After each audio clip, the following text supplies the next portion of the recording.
Hello and welcome to the Life with Libbie Podcast. This podcast is all about empowering women to find their magic. This podcast is conscious-based and we'll be going into the very details of life that all women walk through. Enjoy.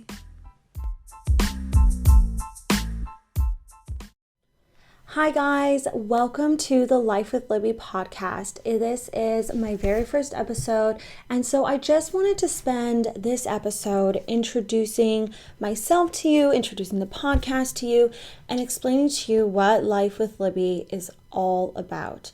So Life with Libbie is about empowering women through conscious discourse.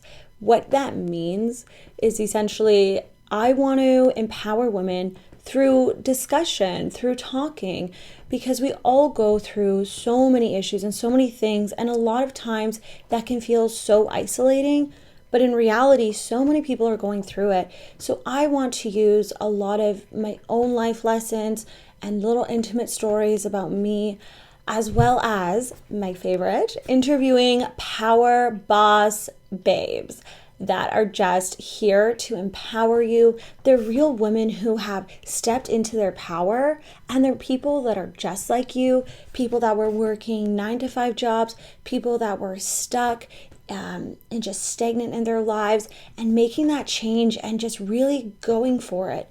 And so those are the women whose stories are going to be on this podcast. They're the ones that I'm going to be sharing with you, interviewing. I'm so excited about that. That is just like, I'm so excited that we got a few interviews lined up for you coming up. So stay tuned for that, absolutely. So what we're going to do is just be raw on this podcast about what we go through, just the complete honesty, that nitty gritty gross stuff that you're just like, ugh, it makes you feel so down, but also the really good shit, the stuff that we also need to talk about, how we are manifesting amazing things in our lives, because believe it or not, you are always manifesting, but now are you doing it consciously, right? Because our subconscious is always calling in whatever our lives are. We can look around and say, wow, this is what my subconscious believes. This is my level of self-love, of self-worth. That's what you're calling in all the time. So this podcast is really going to help you to figure out, wow, this is how I can make my life amazing. This is how I can be better. This is how I can love myself more. And that really is the ultimate goal that I have, is to help you find your magic, because you have magic inside of you. And I'm here to pull that out, to get all of it out so you can live your best life. Okay? So I just want to talk about me for a little bit. Just going into the introduction of this, because I think it was just so important to know where I come from, because that's going to inform a lot of my conversation, because how I was raised obviously had a big impact on me, as it does on everyone. So for me, I was raised in this crazy Christian world, and maybe crazy isn't the right word, and I honestly am trying to start using that word, but it was a very intense world. My school, my church, and almost all of my extracurriculars were actually all tied up within the same community. So I didn't know a lot of other stuff. That was kind of all I knew. And especially because we were such a big church, we had school there, but then my teachers were my youth leaders. So I was constantly surrounded by the same messages all the time.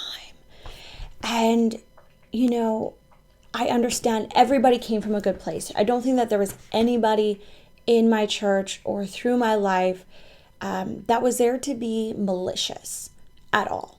Everybody was trying their best. My parents, my pastors, my youth leaders, my teachers, my coaches, they were all wonderful people.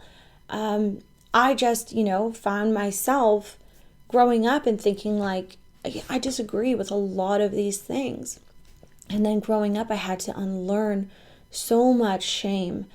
And I think it was really honestly just in, the past couple of years that I've really been able to step into my power and just love who I am shamelessly. Because I don't got time for that. You don't have time to live in self-doubt, in shame, in self-pity. We don't have time for that. The world needs you. The world needs your gifts. The world needs your intelligence and your wisdom, and you have it. And that's what I discovered about myself. It's like, wow, I have this natural ability to just love on people, and especially women, and make women feel so empowered. I get told all the time, like, Libbie, you're such a hype girl. And I'm like, I know, and I love it, because there is no better feeling for me than to love on someone and see them just take that, even if it's a small compliment. Like, I saw this girl in the street once. I was walking with my friend. She's a little bit, she's a bit more shy. And I saw her purse and this beautiful vinyl bag. And I was like, oh my God, I just love your purse. It really completes your outfit. You did amazing with this. And she was just so like, wow, thank you so much. And I know that it really meant a lot to her, but it's just little kind words.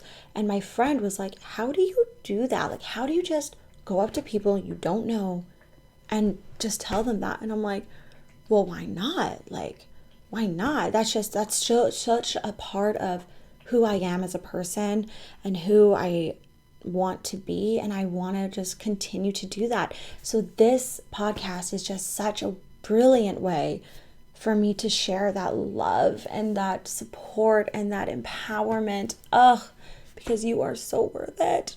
And it would be a shame for me to not do this, because I have so much to give and so much love. And I'm so excited to just share all of that with you. So, okay, back to being raised in a Christian world. I think a lot of that as well. There's that Christian stereotype, or a stereotype about Christians, that they're super judgmental. They're such difficult people to be around, because they are very difficult sometimes. And they don't mean to be. It's just, they're also getting judged by other people. And when you become a Christian, you're supposed to, really walk this righteous life. And I don't know what that's supposed to mean, because there's never enough. You can give and give and give and give. And it's just like you never reach this point of righteousness or perfection that you're expected to.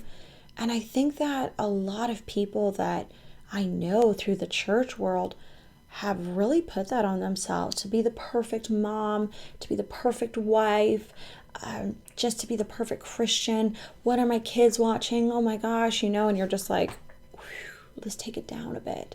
Like, growing up, I was not allowed to read Harry Potter books. I was not allowed to watch Pokemon, Teletubbies. I remember I wasn't allowed to watch that. And I think that, that generation of Christians, like that parent generation, they were so intense about, bringing Christian education and Christian TV and Christian programming. So I really grew up on like Veggie Tales, Christian music. Jump 5, that was my favorite band when I was in elementary. It's how I got my name, Libbie. It was amazing. There was a lot of things about growing up in a church that was awesome, that I loved. I have my best friend in the world because of this church. And we met when we were 5. We've been best friends for literally over 2 decades. And it's because of this church. This church, my sister met her husband. I've had a lot of opportunities to travel around the world through this church. And it's, been such a huge blessing in my life. But at the same time, I carried a lot of shame, especially about my body, because of this. And that there's a belief within Christianity that you are born a sinner, that the flesh is sin, and anything the flesh wants is against God, and you're sinning against God when you sin against your body. But then there's so many like lists, like, this is a sin against your body, this is a sin, blah, blah, blah, blah, blah, blah. When does it stop? Like, getting a tattoo is a sin against yourself. I'm sorry. If my body is a temple, have you seen temples? Okay? They're covered in art, first of all. That was me being a little defensive, but I love my tattoos. I don't regret a single one.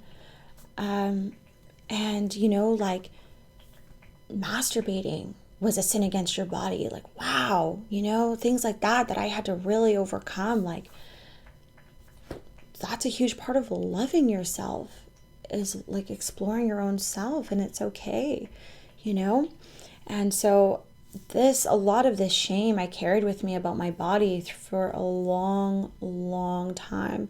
I was bulimic and anorexic for all of my teen years, until I was about 20.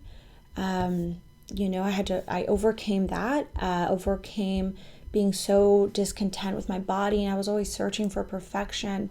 And I really believe that this came from this way of living, that we always have to be doing, we always have to be, blah, blah, blah. But also something that the church really instilled in me is my church was really big on helping the community and being out there and reaching people. And, that's, I think, been a huge part of me, is that a big part of my heart is to love and to help people and to be there and to watch people just like grow and get out of some messes that they're in and watch them overcome that. And to me, that is like, nothing better than that. Absolutely.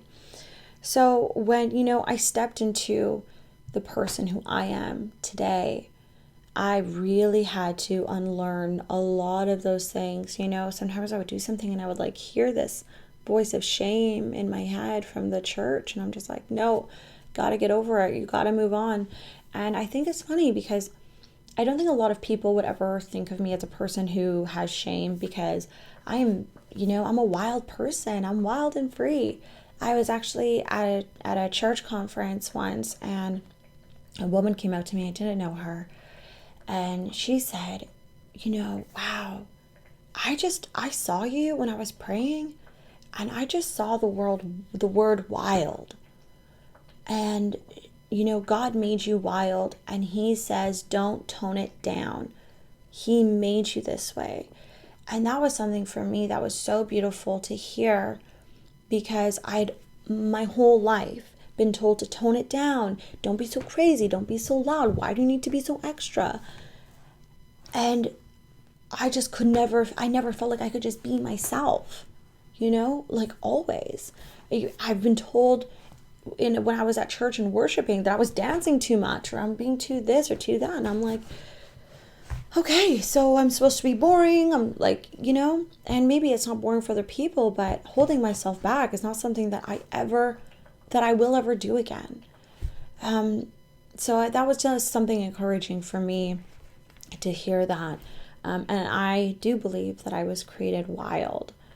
And I'm a wild woman, and I am so proud of it. And I think a lot of people don't understand. Maybe some people in my family are like, oh, that Libbie. But you know what? I am happier now than I have ever been. And that is something that I have dealt with through my life. It's really started around 12 years old.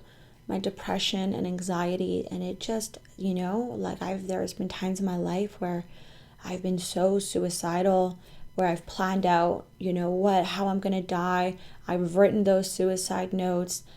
I've been as low as it gets. I've been there. But I'm also been as high as it gets. I've been as happiest as I think anybody in the world can be. And honestly, I have a therapist, absolutely. I believe in getting that help. But what was the biggest key for me was looking inward and seeing, where is my happiness coming from? So my happiness is coming from within me, from my source, from my highest self.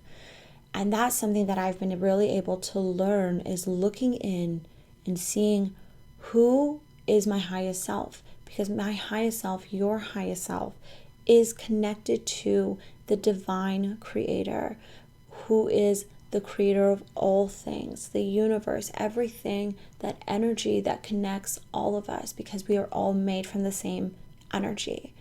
And I guess, it's very Buddhist in thought, that everything is one. There's no dichotomy, there's no you or there's no me, that it's only this perception that I'm creating, that it's my own reality, but that reality is a false reality.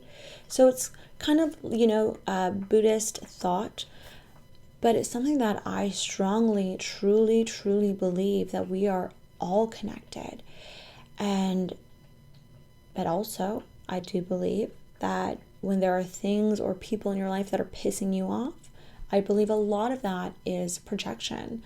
And you just got to ask your higher self, what is it about me that bothers me about this person? Why can't I get along with them? Why do they annoy me so much? And sometimes people are dicks, okay? I mean, it's facts. But, if you're not able to love them through that, there's something else going on within you.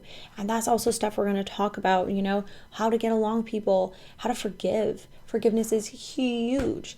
If you have unforgiveness in your heart, honey, you are blocking yourself off from so much goodness, from so much blessings, from abundance and prosperity.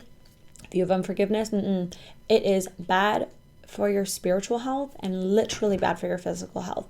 Unforgiveness, grudges is tied to so many diseases, so many health problems. And, it's because it's really hard to do. If it was easy, we wouldn't have all these problems. Forgiveness is not easy, but what it does when you forgive people, it's all about you. It's all about healing yourself. And so as I talk about this stuff with my church, I don't want to say that I'm harboring all of this, hate and unforgiveness, because I'm not. I'm so grateful for everything that church gave me. I'm so grateful for what this upbringing gave me.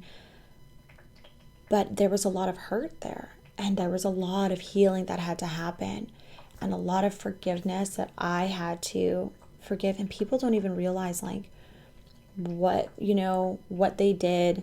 They don't realize the things they said or whatever. There's that saying, the hardest, thing to forgive is the apology you'll never get. But you don't need an apology to forgive, because forgiveness isn't about the other person. It's about you, and it's about healing yourself. So I just, if there's anybody who I went to church with that's listening to this or watching this, know that I have nothing but love, abundant love for you, abundant love for that church.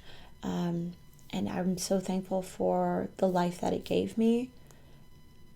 But, I'm very grateful. And that's another way, really, to help yourself forgive and to raise your vibrations to a higher frequency, is being grateful, being aware of wow, look at this, look at that. It's all about perspective, okay? All about perspective. And so I could sit here being super angry at this church because, oh my God, all the shame it put in me and I had to unlearn and blah, blah, blah.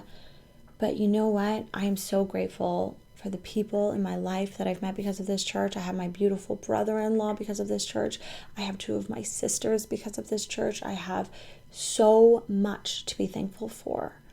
And I would never have it any other way, because all of that I've gone through has helped mold me into the person that I am today. It's such a cliche thing, but it's one of those things that are just very true. So going to the church is something that's going to come up a lot in my podcast, just about, this is, maybe this is something I read in the Bible. I remember this is what Jesus said here, or this is what it has to say about faith. And also just relating that to where I am now in my life. Just being okay, cool. So this was something that I went through in my church. This is something that people said to me, and this is how I overcame it. I don't want to be talking about church in a bad way, but it's just stuff that, I went through. So it's a huge part of my life. I was in this church, for almost, over 2 decades in this church. So it really informed me. So I'm just going to move on from that now and tell you guys a bit about where I am now. So now I'm a full-time student at the University of Toronto. I study sociocultural anthropology. That is a big one that people are what even is anthropology? Because, before I started studying it, I had no idea. So anthro means human, ology, the study of what it means to be human. And there are so many branches in it. A lot of people think like, archaeologists, bones, evolution, biology, and there's a lot of that stuff to it, absolutely. But what I study is more about structures of power, really in governance, in governing bodies, and how power works in order to really penetrate people, and how that exerts its power over people, and how we kind of react to that and come to embody these outside sources. Like patriarchy, for example, would be an example of a a system of power. An example that I can give is that I was just talking to my aunt about this the other day. For example, I said there's no person in the planet who is more ostracized than a teenage girl. And I'm like, okay, well, why is that? But it's because if you can stop a girl from believing in herself before she becomes a woman, you can stop her from becoming great and doing everything that she is meant to be, and keep her below, keep her subpar. But that is what we're going to change here today. That is what we are doing. We are here to love on women, to let them know that they are powerful AF, they are magical AF, and they have everything within them to be the best woman that they were meant to be, to give them the power and the tools to do all of that. Okay, so that's an example. See, I can't get it. I love women. I have such passion for women. So anthropology, what happened is I was going through things in my life that, I was not knowing where I was going. I had no plan. I was just working menial jobs. I wasn't enjoying life. And one day I just decided, you know what? I'm tired of this. I don't know what I need to do, but I think I need to go to university. So I went to a small university at first, and I took anthropology because I was like, I have no idea what this is. It's an intro class. I'm just going to take it. It's an arts program. We'll see how it works. So then I studied it, and I fell in love. I was like, wow, I can study culture, language, people, like why we do things the way we do. Oh my God. So I was doing that. And then I also was double majoring in psychology. So in psych, I had the side of like the brain side, like how do people act in this kind of way? And what's different between Euro-Western cultures and, more Eastern cultures? How do we think differently? So I kind of was like really cool because I wanted to understand the brain part and the cultural side of it. But then, when I transferred to the University of Toronto, I lost a lot of my credits. I needed calculus to take psych. And I was like, I am not a math person. I am a theory kind of person. Let me take a theory and apply it to something. That's how my brain is wired. Like out here, I'm not like numbers, and it's not how my brain works. I'm not saying I can't do it. I would not have enjoyed doing that as much as I enjoy studying anthropology. So I am a specialist in the program at U of T right now. And so because I've studied power structures and study how we come to embody this, and also studying what really separates humans from nature, from animals. Are we different? What about things in our life? What has energy? What has consciousness? So studying those kind of things as well is also really going to inform this podcast, because that's how my brain works. I think about all of these outside power and how do we embody them, and learning to recognize when we're embodying powers that are detrimental to us. We want to embody power from within. We don't want to be bogged down by these outside structures and these political systems, because that is not being at our greatest self. Of course, we need strong AF women in, politics. We need them. I want a woman prime minister, okay? You get in there. Honestly, if you get in, I don't even care who you are.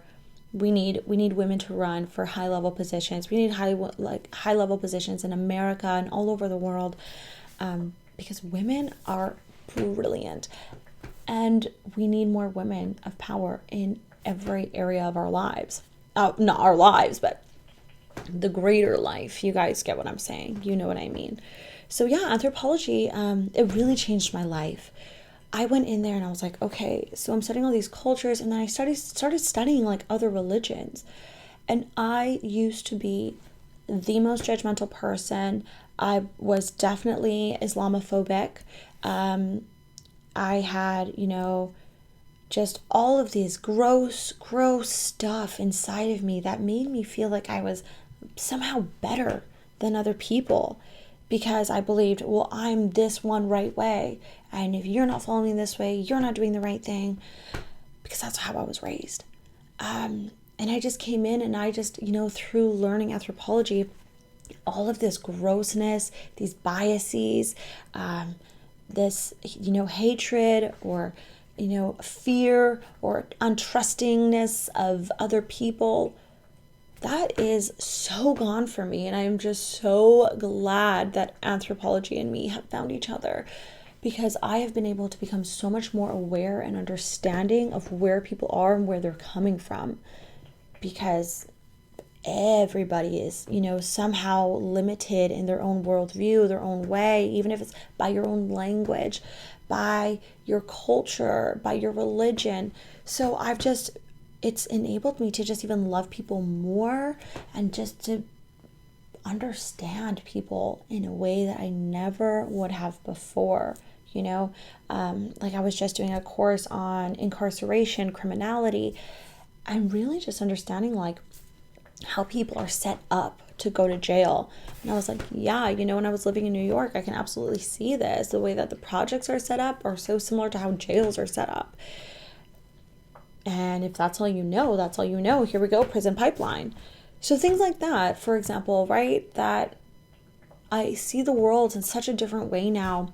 And so anthropology is really going to help inform this conversation as well, because it's such a big part of what I love, and just the studying of humans. So hopefully I can actually get some anthropologist women on this podcast. I've got a few in mind for you guys. So if there's a thing, you guys want to hear about through anthropology, literally any study of people, if you want to learn about incarceration on a deeper level, we can definitely bring somebody in for that.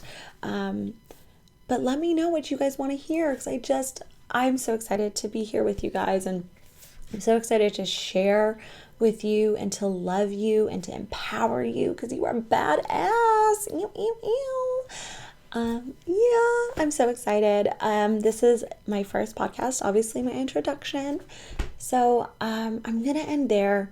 I just want to let you know that you are powerful, you are interesting, you are intelligent, you are knowledgeable, you are wise, you are beautiful inside and out. And that is where beauty truly, truly comes from, within. Everything you need, your happiness, your joy, your love, all of that is within you in your highest self, because you are already connected to the divine creator who gives you life. I love you. I want to leave you with that. You are empowered. You are able to do everything that you want to do. You are amazing. I love you, ladies. I love you guys. Thank you for listening to this podcast. And if this podcast sparked something in you today, please share this podcast. Give it a 5-star review. Leave a comment. Read the show notes. I'm so excited to start this with you guys. Thank you. I love you. Have a wonderful, wonderful day. Hello, and welcome to the Life with Libbie podcast. This podcast is all about empowering women to find their magic. This podcast is conscious-based, and we'll be going into the very details of life that all women walk through. Enjoy.